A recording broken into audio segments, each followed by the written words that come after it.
So hi everyone and welcome to today's webinar. My name is Sophia and I'm going to be your host today. As usual, you will find me in the chat a little bit and then in the Q&A after the discussion has been ongoing with my coach colleagues today. So I'm looking forward to hear what you are thinking about our cool topic today, which is about humanizing hybrid work. With me, I have Regina, Debbie, and Daniel. I'm going to let them present themselves in a while to you. A little bit of practicalities before we start. You are allowed to ask what kind of questions you like to our coaches today. Please use the Q&A as mentioned for that so that we can scan the questions and we don't get them lost in the chat, because in the chat when people type, they might blur in with the rest of the texts. I'm also recording this session, so there's going to be a recording out on our websites and social media afterwards. So if you miss something or if somebody you know missed this live session, that's okay. They can watch the recording later. Yeah, I guess that's it from me right now. I'm going to head over to Regina. I'm going to let you start and then you can throw the ball to the next colleague and see you with questions. Thanks, Fia. I'm Regina and I'm based in Agile 42 in South Africa. I live in Johannesburg and I'm very pleased to be here. I'm a coach and trainer and have been with Agile 42 for quite a while, and I'm looking forward to being with you here today. So I'm passing the ball now to Daniel. Hi, I'm Daniel Lynn, coach and trainer. I'm based out of Denver, so a little early. Excuse me while I wipe some sleep from my eyes, but great topic to get started with this morning. And Debbie. Cool, thanks Daniel. Yes, Debbie here, also from Johannesburg. I'm also Agile coach and trainer. I am brand spanking new to Agile 42. I've joined this amazing team in the beginning of August. So this is my first webinar, hosting the first webinar. So I am nervous, I'm telling everyone. And I do have a tendency to speak fast, so I will try and slow down. But yeah, great to be here. Thanks. Okay, so Sophia, you kicked us off with what are we here for? Humanizing hybrid. And for those people who are wanting a one-size-fits-all answer to the big question of how does hybrid work, I don't know, you might not get it yet, because that's the principles of Agile is about adapting and learning from trying different things. And COVID taught us to try different things. And why are we trying to relate this back to Agile? Well, it's because of the mindset, because of the adaptive mindset, because of transparency, and also because this webinar is not only for software developers or product development, it's for anyone. It's for those in sales, those in marketing, those in HR, the teachers, anyone. And I'm going to start talking about the one that's closest to my heart, the first Agile principle, which is about humans.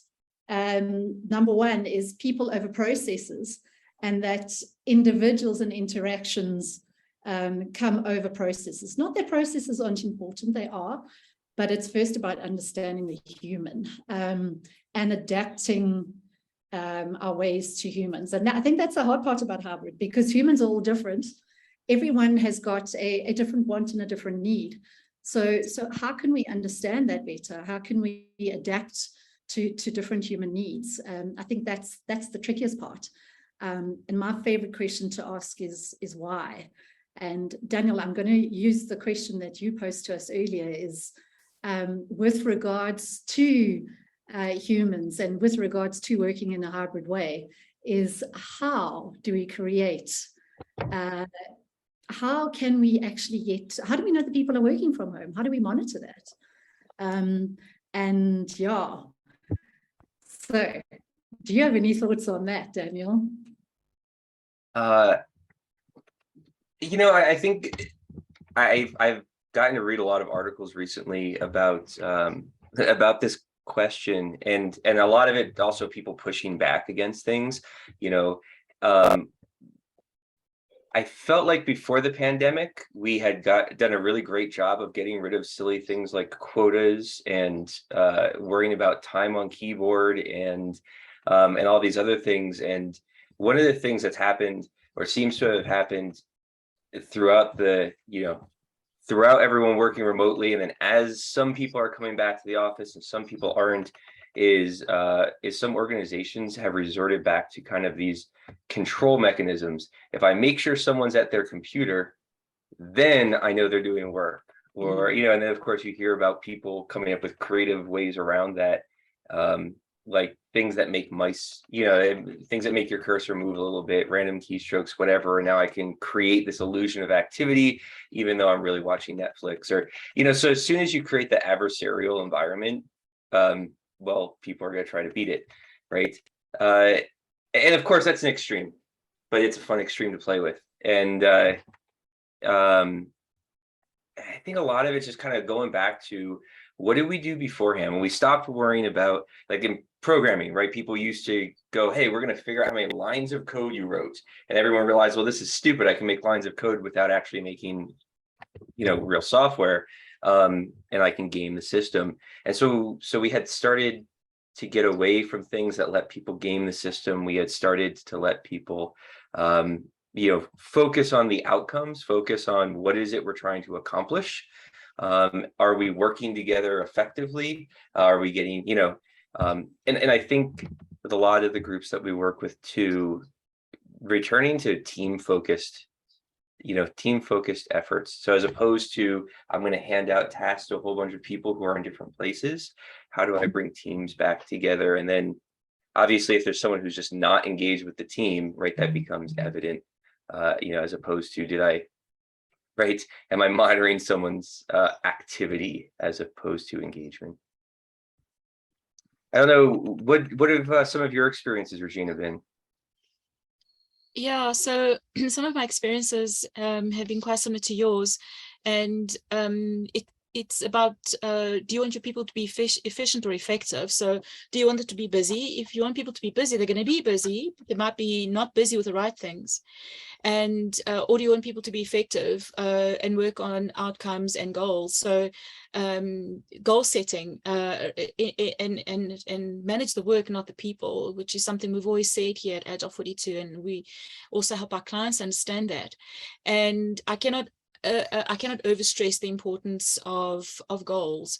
And Scrum has got sprint goal, which I think is great. And maybe not every organization is using Scrum. They might be using different methods or not even any Agile methods. It's about the goals that are set and the co-creation of those goals. Because if people are involved in co-creating those goals, even if everyone is in different locations, in different places, if people co-create the goals, then everyone's going to work together.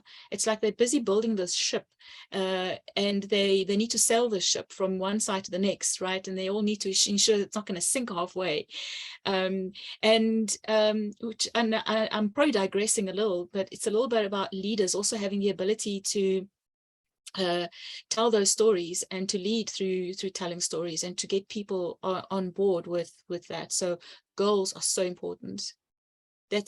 That's been my experience, and that's what we try to do here in the South African office, is to work with goals. And in the last 3 months, where we've been explicit about goal setting, what we've achieved, it's been mind-blowing.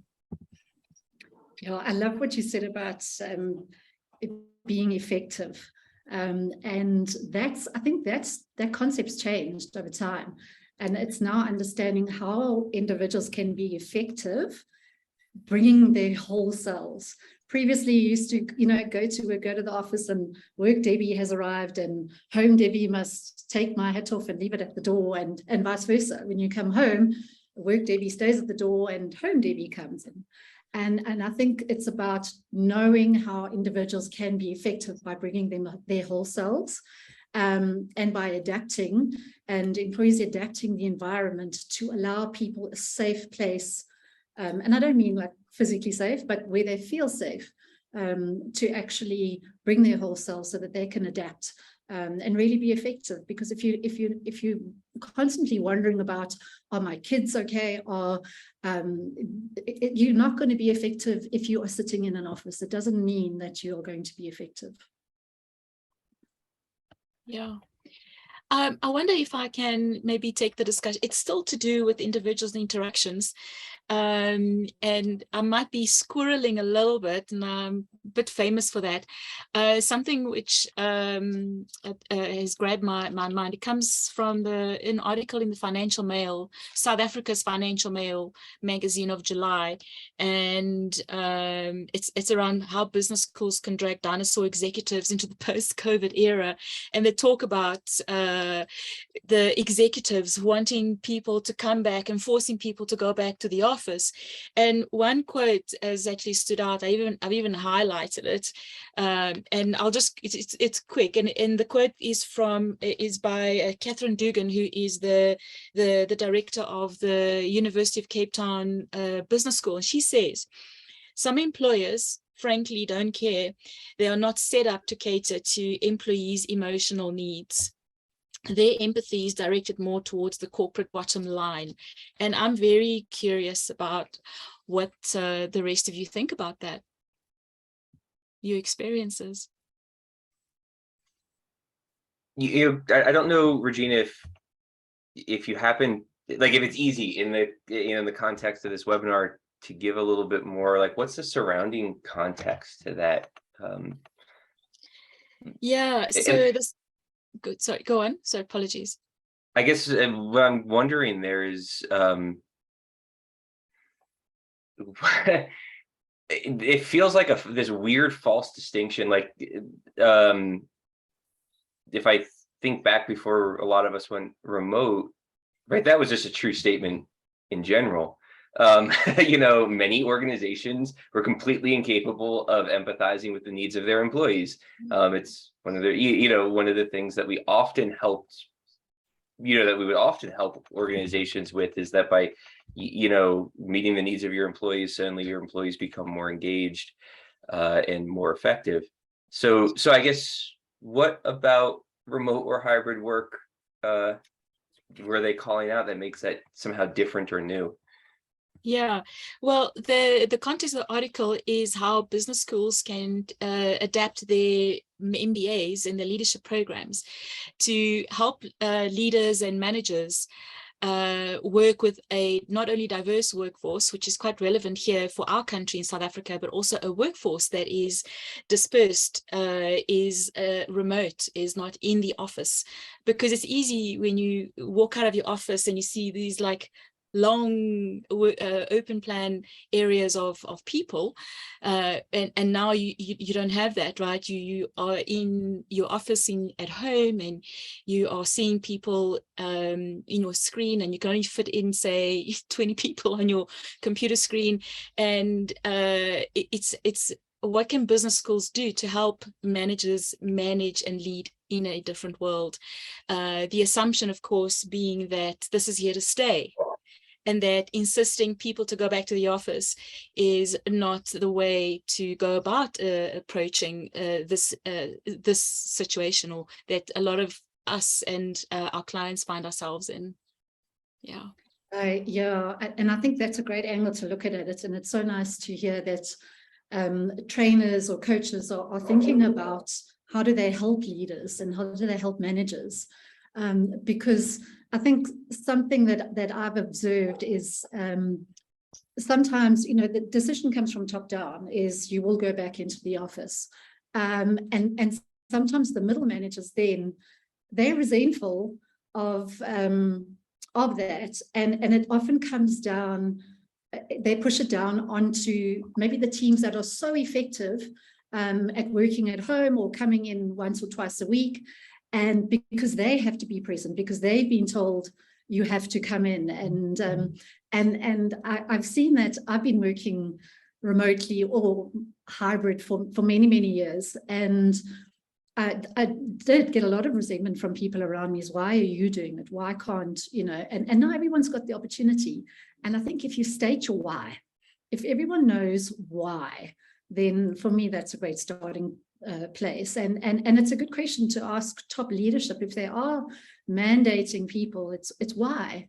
Really asking those questions about why. It takes a lot of courage to ask those tough questions, but sometimes it's well, we've got the space and we need to make sure that bodies are in the space, and we need to get return on our investment in terms of our physical, actual, our monetary investment. And yeah, so it's a tough one. Yeah. Yeah, I think the article, right, posed the question about what can business schools do, and this sort of loops in with what Debbie was just saying. When I was taking business classes in college or university for the rest of the world,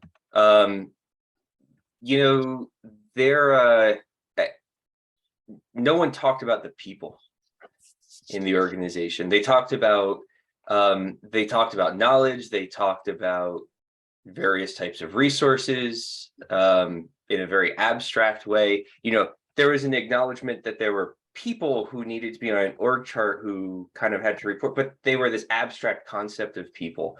In fact, I think we spent more time talking about inventory than we did about people. But most of the organizations that we work with, and a lot of the organizations in the world, are really knowledge-based product or service, which means people is the most important thing, to your organization. And so maybe that's one of the things that we could go to. So to Debbie's point about why, what's the difference in how you want to engage with people? What's the difference in how different, people's needs are met by being in the office versus being at home? Certainly there's pros and cons either way, right? If you have a studio apartment, or like a 1-bedroom apartment, and your kids running around behind you, hey, you know what? An office might actually be a more productive work environment, but now you've got a new problem to deal with.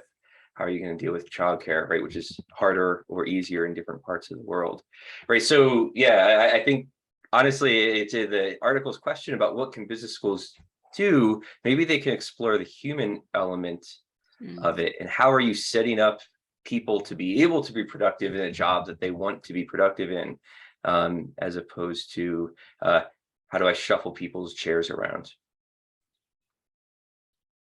Yeah, and it's not a one-size-fits-all approach. So it won't work for everyone.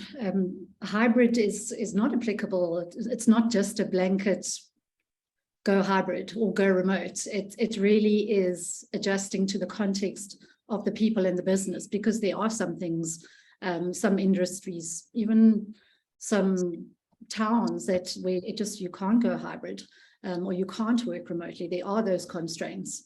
And it's not for us to tell anybody you must work hybrid, it's good for your people. It's not about that. It's about understanding the needs of the people, of your human employees, and also, we've seen where it does work is high performing teams, high performing individuals, and also people who are can self-manage and self-organize. Cool. So shall we go back to the Agile Manifesto after? I guess there are a number of questions. I don't know if anyone's had a chance to kind of look through and see if any of them tie directly into this. I can take at least one of them. There is a person saying that it sounds a little bit like our coaches are advocating for remote rather than hybrid. Do you think hybrid is a good idea?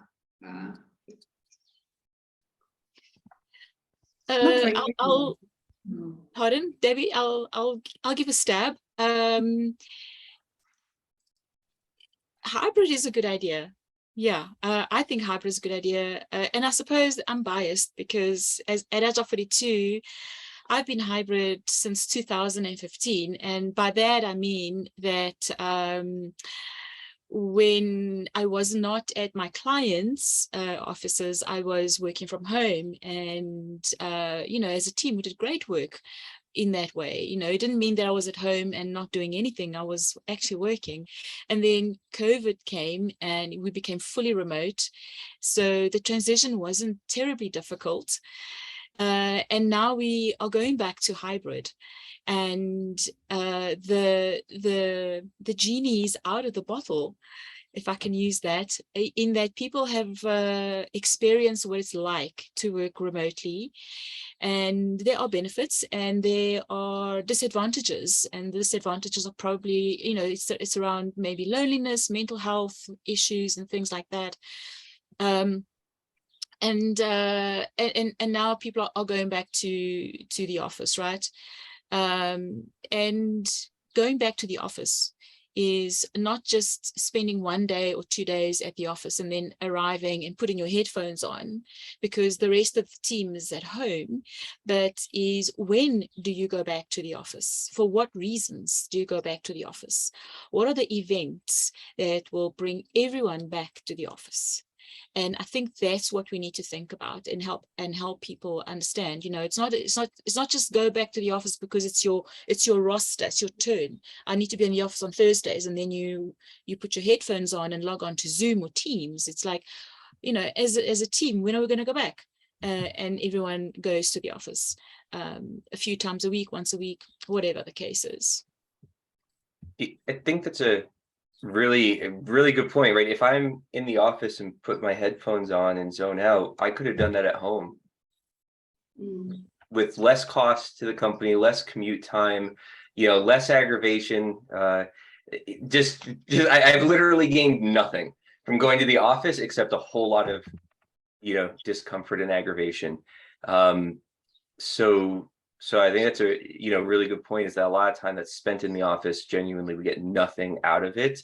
To the question about, are we advocating remote?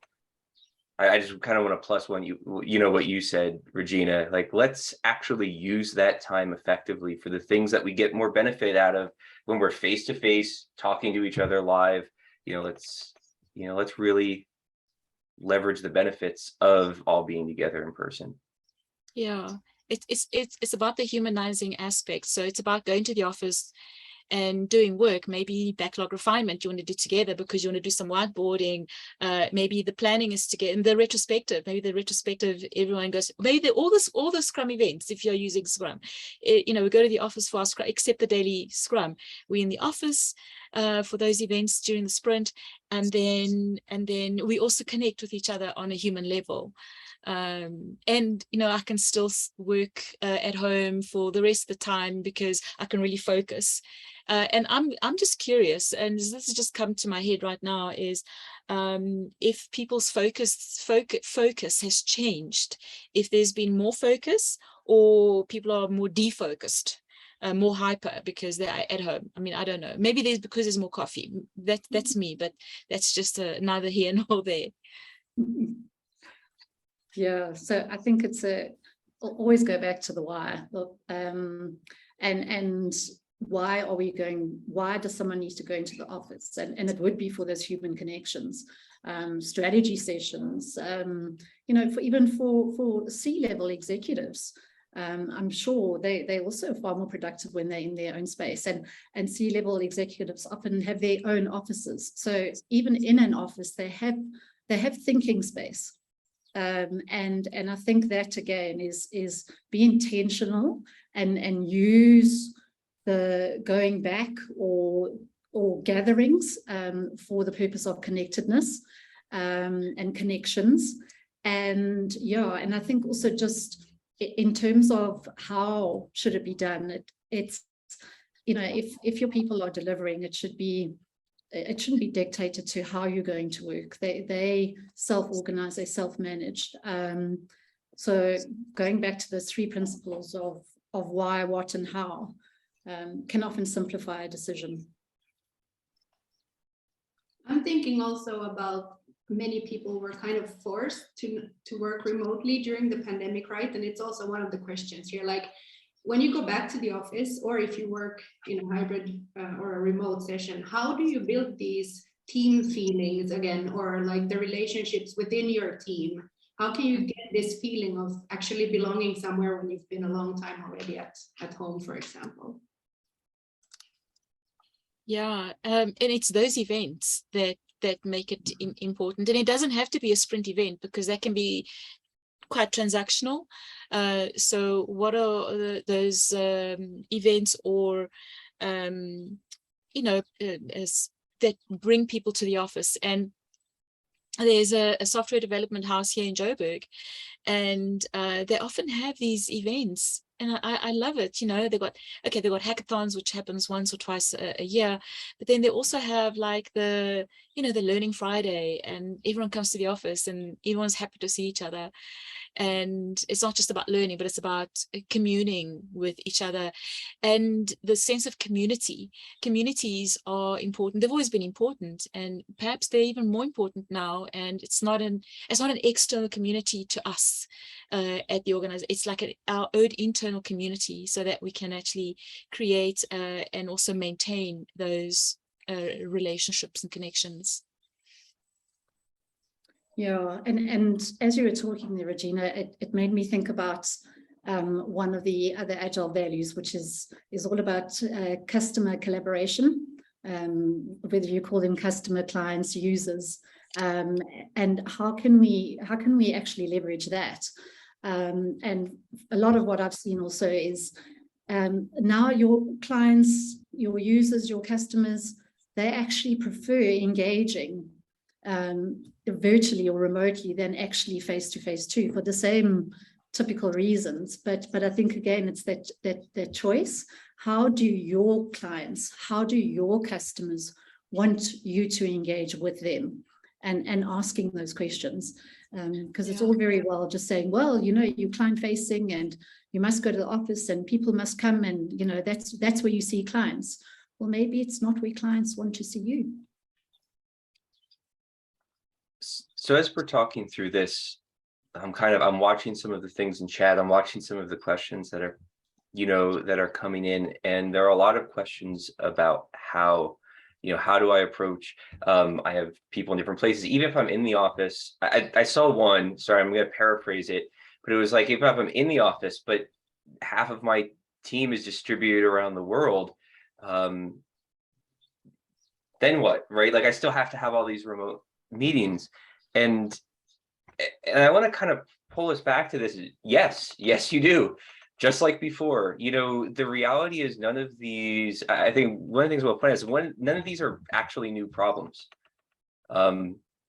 We've been choosing to have teams that are not co-located for decades now, right? And there have been solutions to it for just as long. I remember, if I go back 15 years, I was working on a team in 3 different locations, and we put in the work, and we set up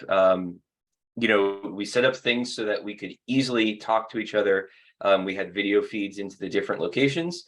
I remember, for one person who was actually just completely remote, he was up in northern Canada somewhere, and so we went down to the storeroom, and we got a desk, like this old small desk, and a TV for a conference system that no one used anymore, and a little camera, and that was his space, right? So it was like in the corner. It really didn't take up much space, but we would actually talk to him throughout the day, and he was right there. And when we walk into the office, we'd say, "Hey, how you doing? Hey, good morning." Excuse me, right? So we've been solving these problems for decades, and none of the solutions are new. So I want to just point people back, like, the same things that everyone was doing before are the same things that still work, right? You can still connect people, take time to have everyone on at the same time and talk to each other. If it was a meeting where you would have catered lunch before, cater lunch now. We have, most locations. I realize we're talking to a worldwide audience, so it's going to be a little different from place to place, right? But I know Agile 42, we get DoorDash, and we sit down and we have lunch together. Still a thing you can do. Yeah, I guess I hate to just go, yeah, do the same stuff as before, but there's there are years and years and years of different great ideas of how we brought teams together, and all of those are still valid. Yeah, I love that. And I love what you said about the lunches, and I also see it in the comments. It's just being intentional about what is the purpose of that human connection, or that, that gathering of people face to face. And people's priorities have changed. And, people used to do a lot of team building or team dinners in the evening and outside of work hours. And people won't say it, but I'm going to be controversial. And, not everybody wants to do that type of team building or empathy building or team connections after hours.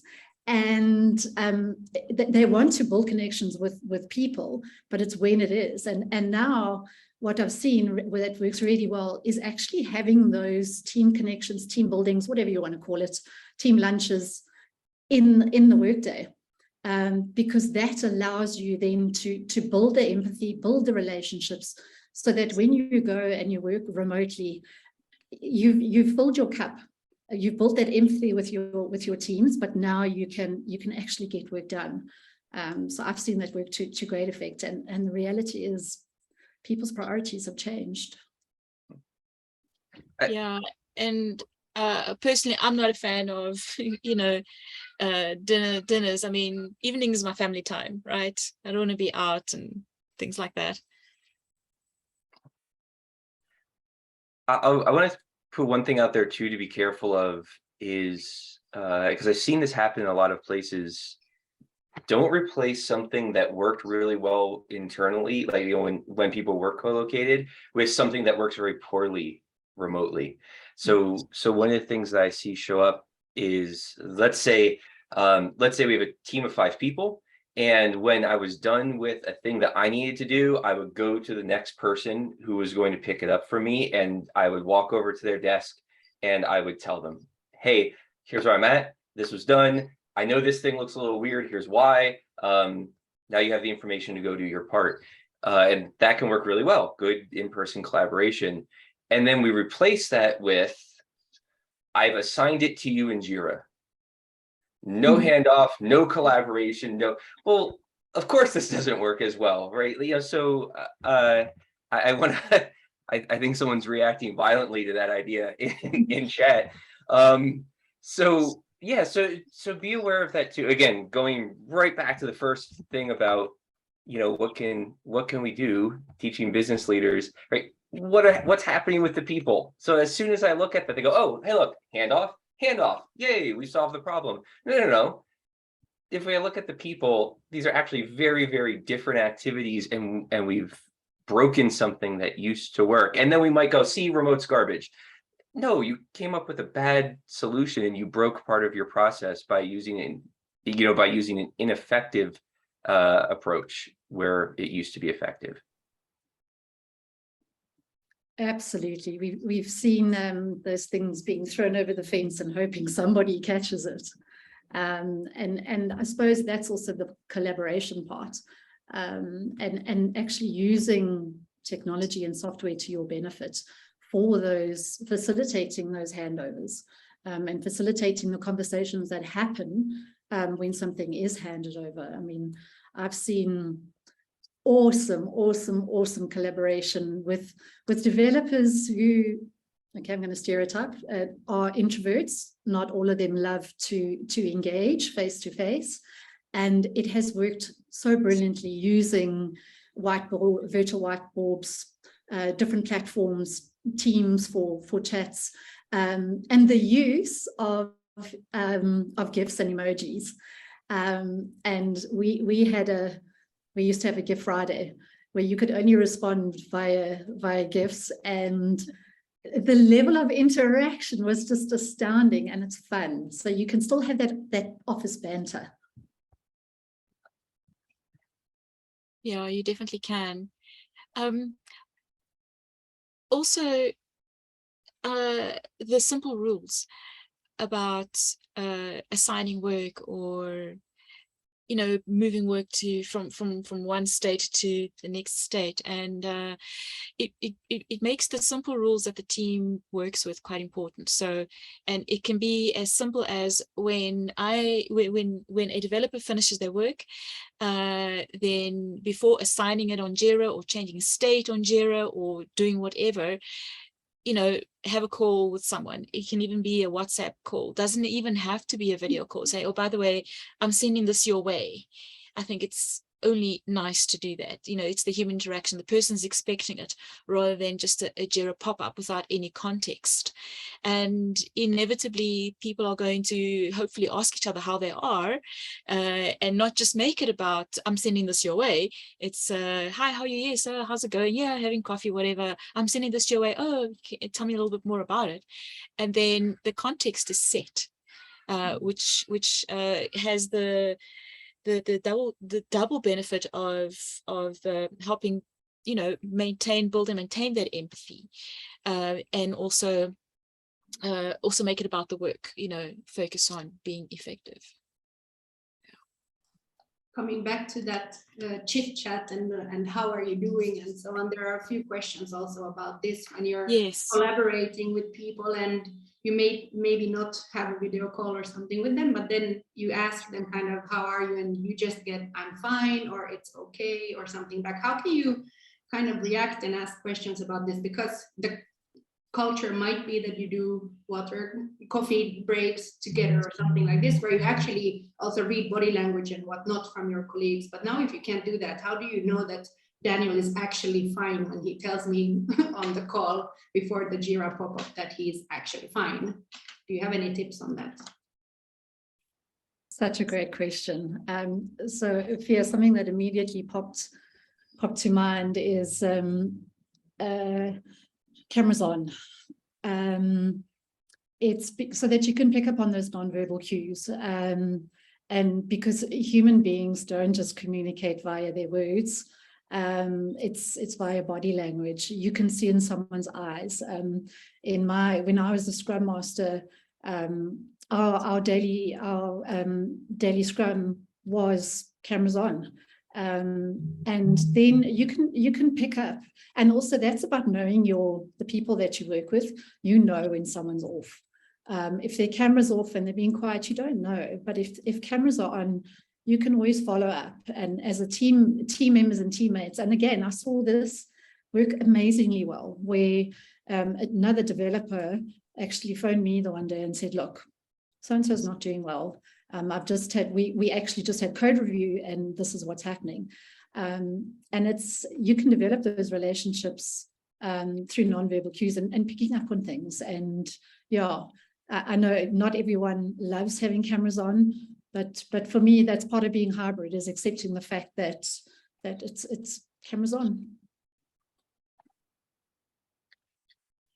Yeah. Oh, sorry, Daniel, go on. I was just looking at the questions. I was just going to put out that there's a certain, I want to temper that a little, if I may, that there's a certain amount of empathy, right? It is,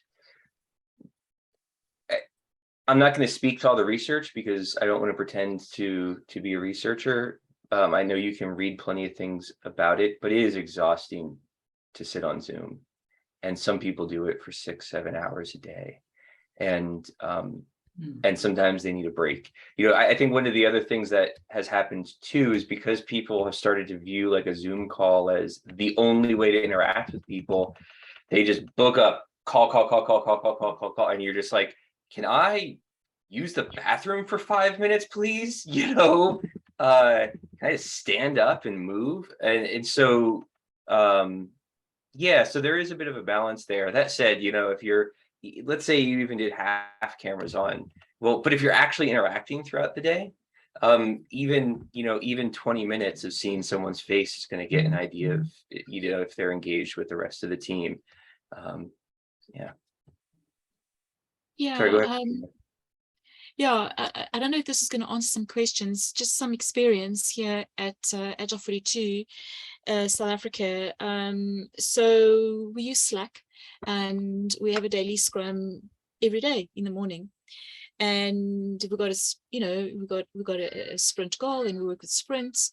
And even though, I'm here in Joburg, Debbie is in Joburg as well, Amy's in, a lot of Amy, she's in Cape Town, and we are communicating synchronously and asynchronously. I never ever feel like I am missing something. Our communications are of high quality. We get stuff done. We get things done. So and it's about how we interact with each other. It's about our team agreement. We spent a lot of time last month going, creating a new team agreement. And a lot of that is how we've been working for the last 6 or 7 years. So this for me is face-to-face. We are face-to-face. It's not face-to-face in the same room. That's not a prerequisite for me personally. And I know that people are different and people don't see it the way I do. All I'm saying is that whether people are hybrid or remote or in the office, the quality of work and the value of the interactions can be the same, because it's about us human beings and how we talk with each other, how we interact with each other, the agreements we have with each other, the goals that we're working towards, more than, okay, we're going to be better, we're going to deliver good work because we're in the same room. That for me, it's not a prerequisite. And I hope it answers some questions that are in the chat. Yeah, there's a question there, and I'll speak to it because it's something that I'm very passionate about too. The question is, when a company's top-down reason for coming back to the office boils down to culture and not wanting to lose water cooler chats, which many employees feel can be achieved remotely, what are the next steps? And I think that's a question that's on many people's minds. And there's a couple of things. Number one, the assumption there is that those connections and water cooler chats aren't happening remotely. And like I explained earlier, sometimes they're deeper, sometimes they're more empathetic remotely. And culture comes from how people be, and how people empathize, and where they do it. These days, it doesn't really matter. So I would ask a couple of questions about the why. And also on the flip side of that, what I also noticed a couple of years ago, we were going through a transition, and it was hectic. It was about redundancies, reductions, and the company was completely transforming. Not where I am now, this was years ago. And being in the office and the water cooler chats was draining. So you can look at it on the other side. You can flip it and say, well, those negative water cooler chats, which infiltrate and the passage conversations, then the positive, there's always a negative. So that also switches. You're looking at it that way. So what are the next steps?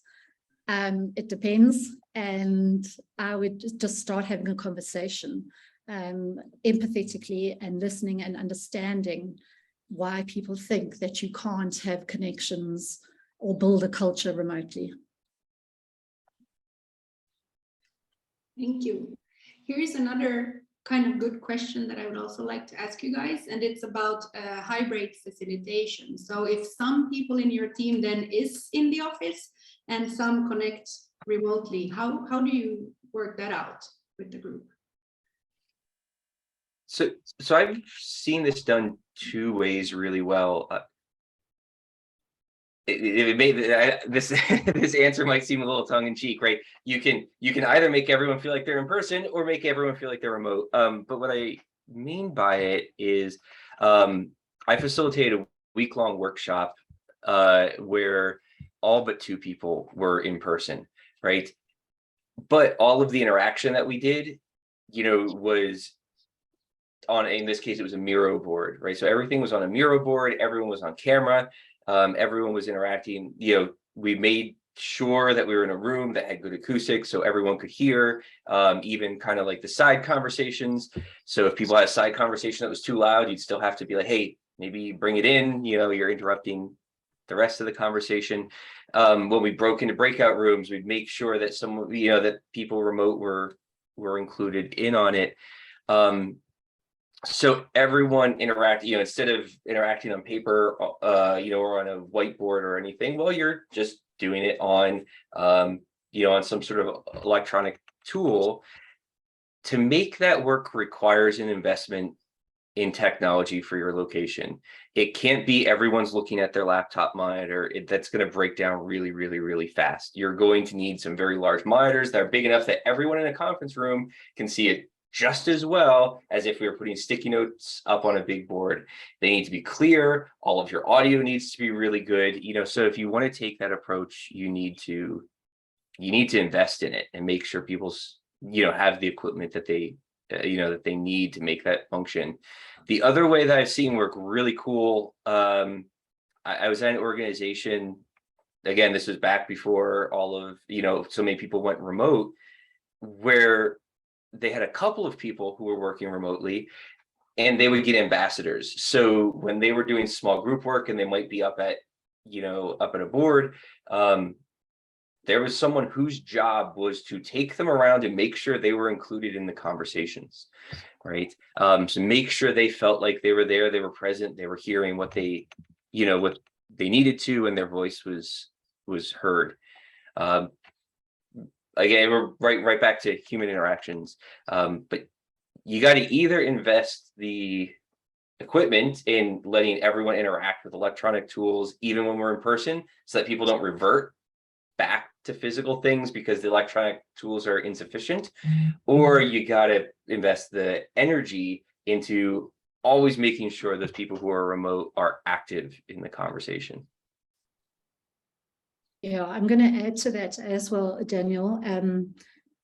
For me as a facilitator, and these are just some very easy tips in terms of how you can make facilitation remotely easier.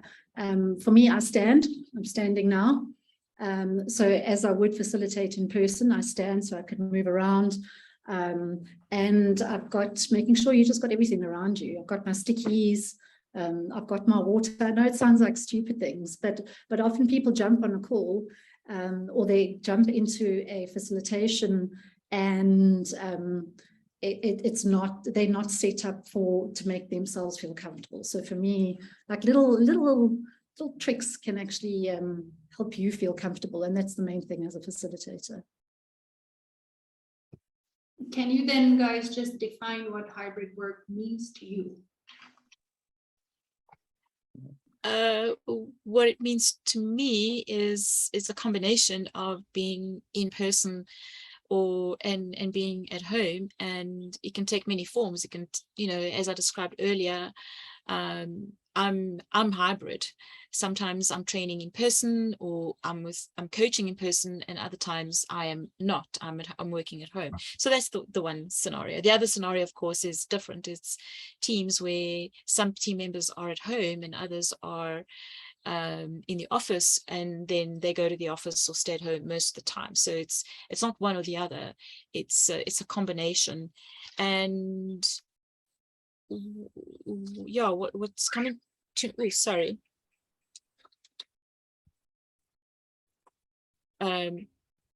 It's going to come off. It's my perimeter beams, and Fia did warn. I didn't think about the perimeter beams. Apologies. It's going to come through in the recording. I forgot what I was going to say. I can't remember. Oh, yes, about hybrid or whatever the case is. What if people chose? That's really what I wanted to say. What if people chose, if they are going to be hybrid, if they're going to be remote or not? And then when people go into the office, it's because they want to be there and still have those events that everyone comes together for, irrespective. Which there's a question around 3 simple rules for ensuring that people who are in the office don't leave out the people who are at home, for example. And I've got 2. I don't have 3, so maybe the third one can come from either Debbie or Daniel. So a team notice board is like a virtual notice board is kind of nice. And it's not a WhatsApp group, because that's going to be painful. It's a team notice board. You know, any new thing that happens, people can put a notice, or people can give kudos to each other. It's so important to give kudos. What about having a kudos channel or a kudos notice board? So having a notice board, virtual notice board. And the second one I wanted to say is, I'm a big fan of the buddy system. And it's diving. When we go diving, we have buddies, because it helps us, you know, it keeps us safe. And the same thing can work in knowledge work for us, is we have a buddy, and we ensure that the buddy is up to date. It's you know, it helps keep people safe. So that's my second one. So I can jump in for the third one, and maybe even a fourth one. But I think for me, and I can use a direct example here, is my team. I had some developers sitting in India, some developers in Cape Town, some testers in the US. And for me, what was really important was to make sure that when you do group events, or that it's at a time that's suitable for everyone, and that you don't just go, oh, well, so-and-so is in India, they're the only person, so it's fine, they can just make a plan. So that was, for me, was very important, is being cognizant of and understanding people's boundaries, and being very, very empathetic to, especially if there's only one or two people at the end of a line and everyone else is face to face physically. So that was very important. So on this question about what is hybrid, and I want to tie some of these in, I have to admit, I feel like the term hybrid, when we talk about this remote work, is just a new label on a problem that has been around for a very, very, very long time. But what's really exciting about right now is that the norm, as I saw it in most organizations, is that when that when people were not co-located, right? Whether that was half the team is outsourced, and so they're halfway around the world, or there was a bank that we worked with that had teams, literally it had a team in North America, a team in Europe, and then a team in Asia, I believe it was in China, right? And they would do this like 24-hour rotation, right? So you have this split, and what people would go is like, oh yeah, well, they're 8 hours different, so like we can't talk to them.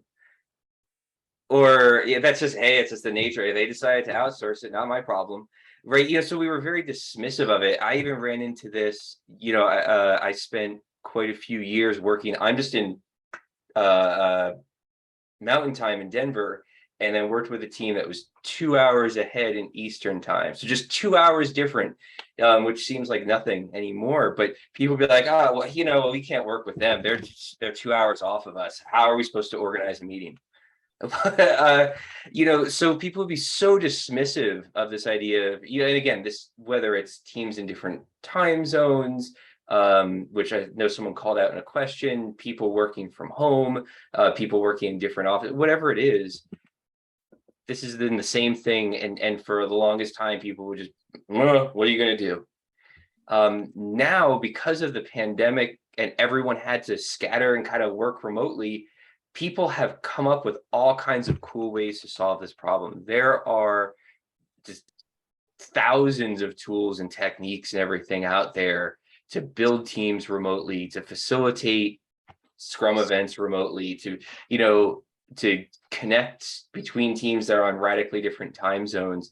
There's just tons of experiments people have done, and I want to encourage people, go read about them, look at them, try them out with your team, see which ones work and see which ones don't. That's the exciting thing about this new label of hybrid, is that there's so much more information out there.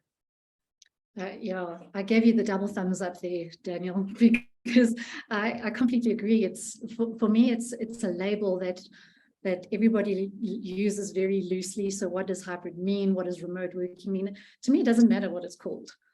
It's as long as there's a common understanding in the people that you work closely with, of your working agreement, of how you're going to work. And that the word was a consequence of something that we were forced to do.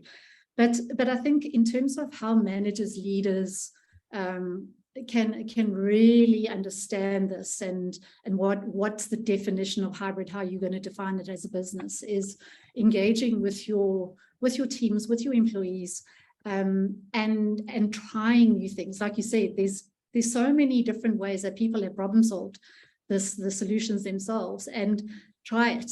But don't only try it, get the feedback. So try it and get the feedback from everyone. So, from the C-suite executives down to everyone who was involved in that process of trying something, get that feedback, because that's when you're going to know something really worked for everyone, or if it was just a tick box. That sounds really good. And I don't know about you guys, but for me, it feels like the world is so much smaller now when people work remotely and in hybrid, because for me, it's very cool sitting in Helsinki, having this webinar with Daniel in the US and you, Regina, and Debbie in South Africa. And this would probably not have happened if it wasn't for hybrid and remote. So it's really cool that you can also work with everyone over borders, over nations, overseas, whatever. So I think it's a good thing that we should be happy about, that it actually also works. Can I acknowledge something real quick? Because we're talking about all these cool things you can do. And I want to just acknowledge that when you're working with people across many different time zones, and you're working with some people who are at home, maybe they're at home and and they've just got a little office, and that makes it more difficult. Maybe they've got kids that they're trying to take care of while they're doing work. That makes things more difficult. There's all kinds of circumstances that makes remote work challenging too. It is harder to build teamwork. It is harder to build that connection rather than if we're all face to face. So I just want to acknowledge that you have to invest in that working successfully. And so there is a real question of what's the benefit you're gaining out of it? What, if you're investing in it, what are you investing in? Maybe that's getting talent that you wouldn't get otherwise, because these people, I used to live a little outside of New York, and people would spend 4 or 5 hours of a day just commuting. Wow. And they're just not willing to do that anymore. So if you want that person, you're going to invest in remote, but there are a lot of reasons too. What's the reason for your company, right? So I just want to acknowledge that it is an investment. It is harder. If you're going to build culture remotely, that is going to be more work and more intentional, deliberate attention to it. Don't want to sugarcoat it. And the days are sometimes a little bit longer also. So just remember to keep all those breaks and say no also to some Zoom calls, and say, I'm sorry, I'm overbooked or fully booked. Let's do this tomorrow. You have the right to do that as well. Fia, you've just raised such an important point, and people feel overwhelmed with the number of now meetings, and whether it's a hybrid or whether it's an online meeting or it's a face-to-face meeting, it shouldn't really matter, because you should still be in control of your own diary. You should still be able to manage your own time, and that needs to be very closely, as you would do if you were in an office environment. Making sure that you do have those breaks. You've got time to go for a loo break in between those calls. So absolutely, it's take it in you also need to be responsible and accountable for you yourself in your own time. Yeah, and to refocus for the next meeting and debrief from what you just did, and all of this takes time, because in the end of the day, you might not remember everything you did throughout the day. So a real quick kind of tip, if you will, that I thought it was ubiquitous, but then I hear people haven't run into this, so I'll share. Don't start your meetings on the hours. That's really true regardless of if you're remote or not, but just don't. If you're gonna have an hour meeting, either start it 10 minutes into the hour, or end it, and set up a norm for your teams and your organization. It's gonna give people those couple minutes, and people can show up early and chat if they just want to BS, because sometimes that's fun.